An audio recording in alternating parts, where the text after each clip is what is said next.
नमस्कार, मैं हूं चंदन भारद्वाज। इन दिनों नारायण साकार हरि और बाबा भोले लगातार सुर्खियां बनाए हुए हैं। उन पर आरोप लग रहे हैं कि चमत्कार के नाम पर लोगों को वो मूर्ख बनाते थे। ऐसा पहली बार नहीं है जब किसी बाबा पर इस तरह के आरोप लग रहे हो। ढोंग और पाखंड करने के कई प्रसिद्ध बाबा जेल में भी बंद है। आज हम देश में चल रहे बाबाओं के पाखंड और उनके ढोंग पर विस्तार से चर्चा करेंगे। हमारे साथ बात करने के लिए आचार्य तरुण कृष्ण सांडिल्य, आचार्य लखन आनंद सांडिल्य मौजूद हैं। तो आप लोगों से मेरा पहला सवाल है कि हाथरस में आपने देखा कि क्या हुआ, वहां पर घटना घटी, उस पर आपका क्या कहना है, किसकी गलती है? सबसे पहले हम इस दुर्घटना की सबसे पहले पुरजोर निंदा करते हैं और P24 का धन्यवाद करते हैं कि उन्होंने ऐसे गंभीर विषय को उठाने का प्रयत्न किया। आजकल ये बाबा सच में ये वही मंजर है जब सीता जी को उठाने के लिए रावण आया तो रावण भी एक बाबा का रूप लेकर गया था, वो बाबा नहीं था। ये लोग भी बाबा नहीं है और बाबा तो बहुत दूर की बात है, एक ब्राह्मण कुल से भी नहीं है। इनकी रगों के अंदर भी ब्राह्मण कुल का रक्त नहीं है। अगर रक्त होता तो ऐसा कार्य कभी भी ना करते।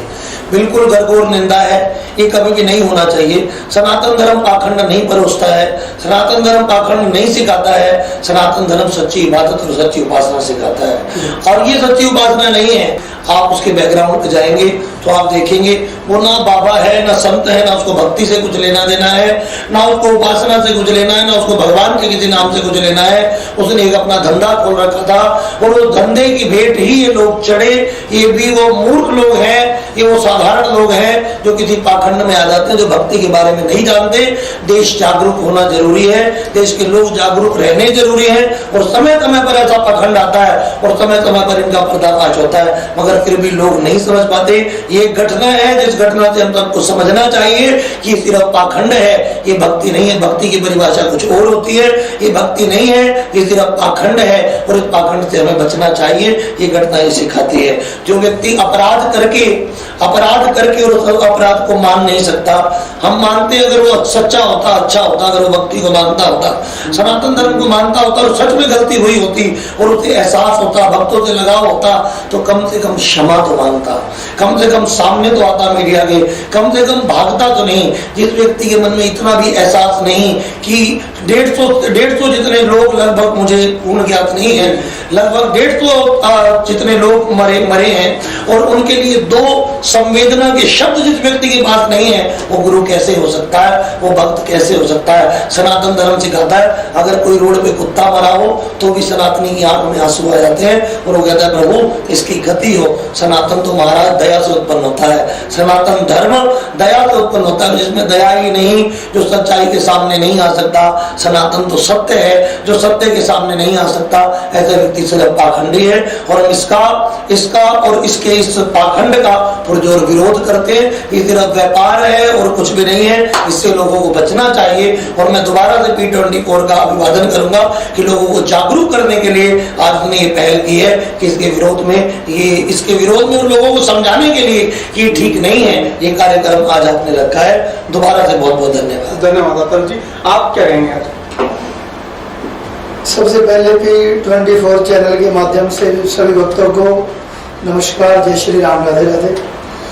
ग्रंथों के व्यक्ति हैं, ग्रंथों की बात करेंगे। साधु ऐसा चाहिए जैसा शुभ सुहाए, सार सार को बरी करे, थोथा रही उड़ाए। बाबा शब्द तो आपका हमारा बनाया हुआ है और बाबाओं के वेश में हमेशा देते हैं, भेड़िए दरिंदे दिखाई देते हैं। हमेशा तो नहीं है लेकिन दिखाई देते हैं। हमने साधु की बात करी। साधु ऐसा चाहिए जैसा शुभ सुहाए, सार सार को भरी करे, तोता रही उड़ाए। साधु होता कैसे है, साधु के लक्षण क्या है? रिजिसु तपसी संतुष्ट सुचि दाता जितेंद्रिया दाता विद्वान दयालु ब्राह्मण। ये गुण दिए हैं किसी साधु के, ये गुण दिए हैं। बाबा शब्द का मैं प्रयोग नहीं करूंगा, मैं साधुता का, संत का, ब्राह्मण शब्द का मैं प्रयोग कर रहा हूं। मैं बाबा शब्द का प्रयोग नहीं कर रहा। बाबा तो हम किसी को भी लाड़ में कह देते हैं, बाबा किसी को भी कहा जाता है, लेकिन साधु, संत, महात्मा ये अलग शब्द होते हैं। तो जो एक क्रिया हुई है ये बड़ी वेदनीय है और इतना वेदनीय है जिस प्रकार हमने इनके विषय में पता लगा कि जो व्यक्ति मरे हुए व्यक्ति को जीवित करने का दावा ठोकता होगा वह इस कली काल में या तीनों युगों में वह व्यक्ति पूजनीय हो नहीं सकता। वो दुनिया की आंखों में धूल झोंक करके और दुनिया को लूटने का खसोटने का कार्य कर रहा है। और जो व्यक्ति इस प्रकार का कार्य करे, हमारे सनातन धर्म के अंदर ऐसी इसकी कोई भी आवश्यकता नहीं है, ऐसी कोई जरूरत नहीं है। जब उसका कार्य निकल जाता है, ऐसा व्यक्ति भगवान भक्ति को कभी भी ठुकरा सकता है जो ठुकराने का उन्होंने काम किया। तो मैं ऐसे बाबा का पुरजोर निंदा करता हूं और P24 चैनल के माध्यम से हर भक्त को ये कहता हूं कि हमें जागरूक रहना चाहिए, क्योंकि संतों की वाणी है कि संत कैसा होना चाहिए, गुरु करो जान के और पानी पियो छान के। यदि पानी अच्छा नहीं होगा तो शरीर खराब कर देगा, और गुरु जिससे आप ज्ञान लेने जा रहे हैं, जिसके आप शरणागत हो रहे हैं, अगर उसकी मति पवित्र नहीं है, उसके कर्म पवित्र नहीं है, तो ऐसा व्यक्ति ऐसे ही विनाश कर देगा। लगभग 150 से 200 लोगों का मरना, हमारे सनातन धर्म के भक्तों का जाना, एक सनातनी के हृदय में बड़ी वेदना है। और जो व्यक्ति ये घटना होने के पश्चात सरकार का सामना नहीं कर रहा, अपने भक्तों के लिए कोई दो शब्द नहीं कह रहा, उल्टा यदि वो समाज से भाग रहा है, तो मतलब वो सनातन का चोर है, वो समाज का चोर है, वो भक्ति का चोर है, इसमें कोई दो नहीं। जी बिल्कुल। तो जो नारायण सागर हरि बाबा है वह फरार चल रहे हैं, उनकी तलाश पुलिस कर रही है। और आपको क्या लगता है कि उसे कानून के सामने आकर अपनी जो बात है वो रखनी चाहिए कि नहीं रखनी चाहिए? बिल्कुल, मैं ये कहूँगा कि उनको सामने आना चाहिए। अगर वो सच्चे हैं, निर्दोष हैं, और ये सिर्फ एक घटना ही है जो दुर्घटना बन गई, अगर वो सच्चे थे तो उनको आना चाहिए था और जरूर आना चाहिए था। बल्कि उनको, उनके अनुयायियों को तो इस परिस्थिति को संभालना चाहिए था, भागना नहीं चाहिए था। अगर वो भाग रहे हैं, हमारे यहाँ कहावत है चोर की दाढ़ी में तिनका, तो महाराज वो अपने आप को चोर स्वयं बता रहे हैं कि मैं चोर हूँ, तो ये बिल्कुल निंदनीय है, बार बार निंदनीय है, ये करना निंदनीय है। और सामने ना आना, सनातन धर्म तो बताता है अगर आपसे गलती हो जाए और आप पश्चाताप कर दें तो परमात्मा क्षमा कर देता है। शायद हो सकता है सरकार क्षमा ना करे, परमात्मा क्षमा कर दे, मगर मैं ये कहूंगा अगर वो सामने आकर के माफी मांग नहीं रहे हैं, वो सरकार का सामना, वो पुलिस का सामना, कानून का सामना नहीं कर रहे हैं, तो शायद उसको ना कानून माफ करेगा और ना ही लोग माफ करेंगे और ना ही परमात्मा माफ करेगा, जिनके नाम पे उन्होंने धंधा, जिस झूठ से उन्होंने धंधा चला रखा है, शायद ये उनके विनाश का कारण होगा और विनाश का कारण होगा। इसलिए उनको सामने आना चाहिए, आकर के क्षमा मांगनी चाहिए और कानून का सामना करना चाहिए। जो उनसे भूल हुई है उनको भक्तों को कहना चाहिए कि मुझसे भूल हुई है, इस चीज को एक्सेप्ट उनको करना चाहिए। और जो किया गया वो गलत था। हमें पता लगा कि प्रशासन भी और बाबा थे, उनके लोग भी जो वहां पर थे, वहां पर जो कैपेसिटी थी उससे 10 गुना ज्यादा लोग वहां पर आए, जिसकी व्यवस्था नहीं थी। जब व्यवस्था नहीं थी तो उनको अपील करनी थी कि यहाँ इतने लोग इकट्ठे ना हो, और ऐसी अव्यवस्था बनाना, इसका अपराध तो स्वयं उनको ग्रहण करना चाहिए। और वो अपराधी है भी, बाकी कानून निर्धारित करेगा कि आगे क्या होता है। जी बिल्कुल। तो आचार्य जी ने बताया कि जो सनातन धर्म है उसके अंदर अगर क्षमा मांग लेता है तो कहीं ना कहीं उसके अपराध में कुछ कमी आती है।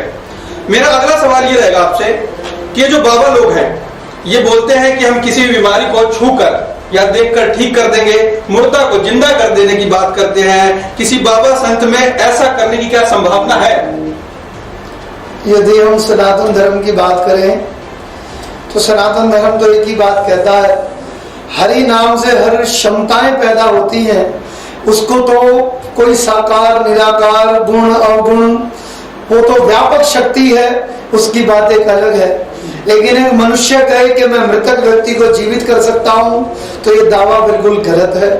यदि कोई व्यक्ति कहता है सिद्धियां होती थी, सिद्धियां होती हैं, उसको बिल्कुल नहीं लगाएंगे, सिद्धियां होती थी, सिद्धियां होती हैं और निरंतर उसके ऊपर कार्य भी होता है। लेकिन कोई व्यक्ति इस प्रकार से दावे ठोक करके और गलत कार्य करके और आगे आए और जनता की आंखों में धूल झोंकने का कार्य करे, सनातन धर्म में ऐसी कोई पद्धति नहीं है।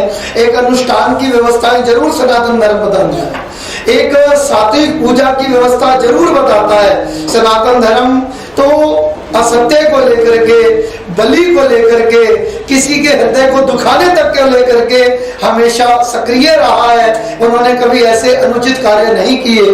तो ये सनातन धर्म की वैभवशालीता है। और मैं यही कहूंगा कि ऐसा कुछ भी नहीं होता, लेकिन भगवत कृपा होती है। तो मनुष्य के जीवन में लिखा है, जो चेतन कहूँ जड़ करे, जड़ ही करे चैतन्य, अब समर्थ गुनायकी भजई जीव जय धन्य। तो परमात्मा की कृपा से हर चीज संभव है। लेकिन मनुष्य यदि अपने आप को भगवान बताता है और वही कहता है दावा ठोक करके मैं दुनिया की सारी बीमारियां ठीक करने में सक्षम हूँ, और वो दावा ठोक के कहता है मैं मृतक व्यक्ति को जीवित कर सकता हूँ, तो इसका मतलब सीधा सा है उसके अंदर मैं है और वो पाखंड फैलाने का कार्य कर रहा है। क्योंकि हनुमान जी के विषय में लिखा है, जय हनुमान ज्ञान गुण सागर, जो हर चीज में सामर्थ्यवान है। वो भी कभी ये नहीं कहते कि मैंने कुछ किया है, वो भी कहते हैं प्रभु की कृपा भयऊ सब काजू और जन्म हमारा सफल बा आजू। तो मनुष्य की कोई औकात नहीं है। जो भी व्यक्ति दावा ठोक करके गए कि मैं किसी को ठीक कर सकता हूँ, मैं फलाना कर सकता हूँ, मैं ढिमकाना कर सकता हूँ, तो वो सिर्फ असत्य है, असत्य के अलावा कुछ भी नहीं। तो असत्य की दुकान बंद होनी चाहिए, इसमें कोई जी बिल्कुल। तो आचार्य जी ने बोला कि जो असत्य की दुकान है वो बंद होनी चाहिए। मेरा अगला सवाल ये रहेगा कि जो हिंदू धर्म की बात करते हैं हम लोग, और सनातन संस्कृति हिंदू धर्म क्या कहता है? क्या हिंदू धर्म में इस तरह के पाखंड ढोंग का जिक्र किया गया है?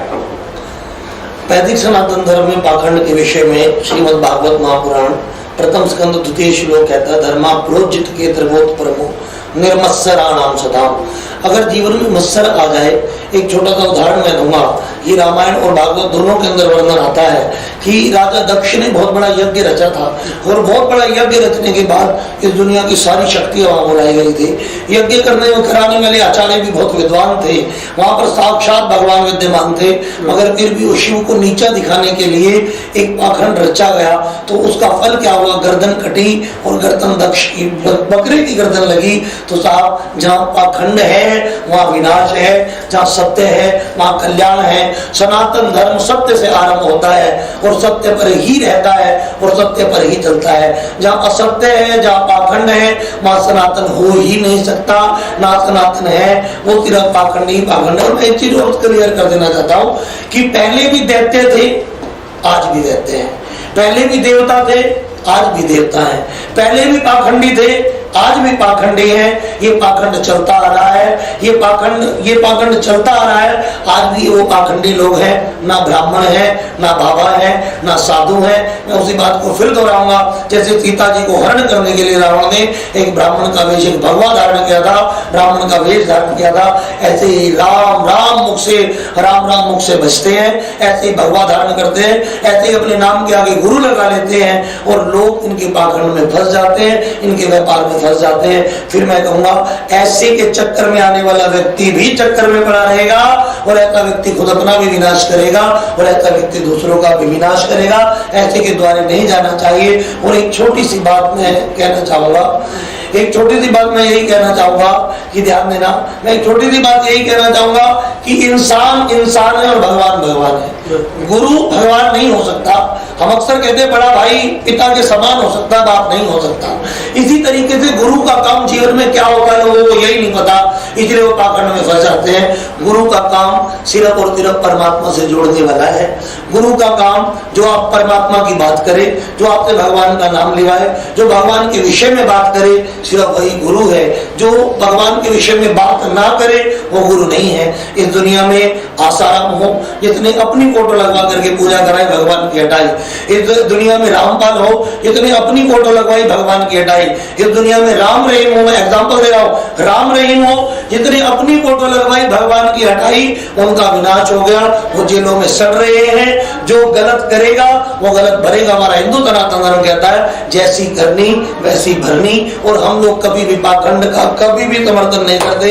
हम पाखंड का शुरू से लेकर के और आखिरी तक पाखंड का सिर्फ विरोध करते हैं। हमारा सनातन धर्म सत्य पर है, सत्य पर था, सत्य पर सदैव रहेगा।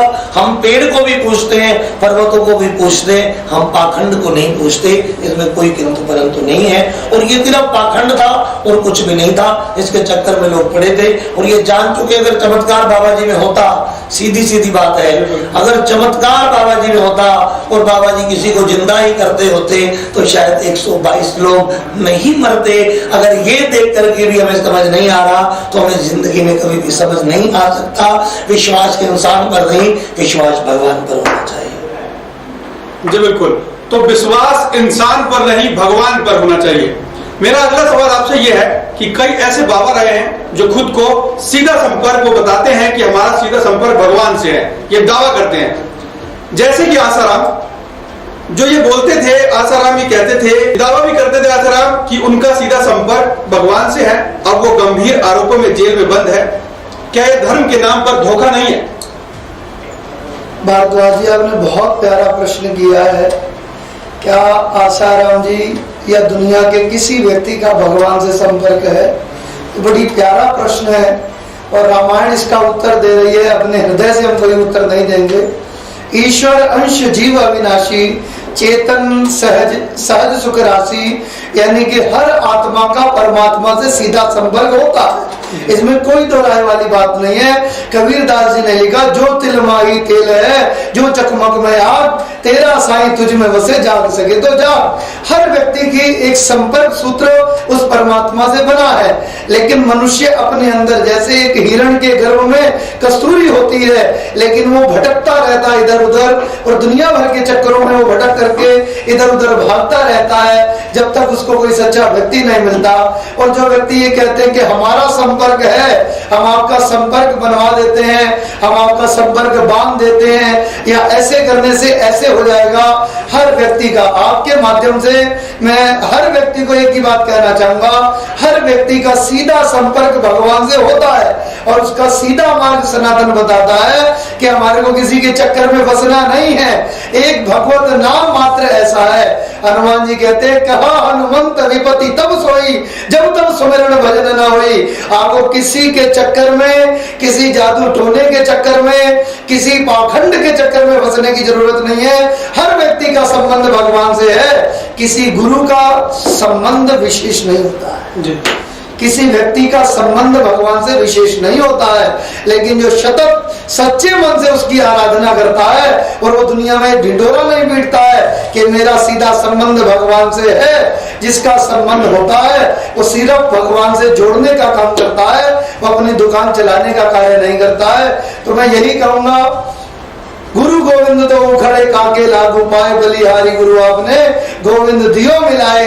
इसका मतलब सिर्फ ये है, हमारे को धर्म से, ग्रंथ से, गुरुओं से ज्ञान तो लेना चाहिए, लेकिन जो लोग गुरुओं को ही भगवान मान बैठते हैं, वो अपने जीवन का, अपने समाज का, अपने धर्म का निश्चित विनाश कर लेते हैं। और सनातन धर्म सदा ये कहता है, जो व्यक्ति का मेरा संपर्क सीधा भगवान से है या मैं स्वयं भगवान हूं, ऐसे व्यक्ति का पतन आज से नहीं, रावण के काल से होता आया है। जलंधर ने कहा, मैं भगवान हूं, मेरा पूजन होना चाहिए। दंतवक्त्र शिशुपाल अनेकों राक्षसों ने कहा, हमारा संपर्क भगवान से है, हमारी पूजा करें। तो जो व्यक्ति हमारे पे आ जाता है या मेरे पे आता है, उसका विनाश हो जाता है। तो नारायण साकार जी जो थे, वो उसी मार्ग पे चल पड़े थे और उनका विनाश निश्चित है। और जब तक उनके हृदय के अंदर भावना रहेगी, तब तक उनको दुनिया से भागना पड़ेगा। सरकार से, समाज से और भगवान से निश्चित वो भागते रहेंगे। मैं यही कहना चाहूंगा।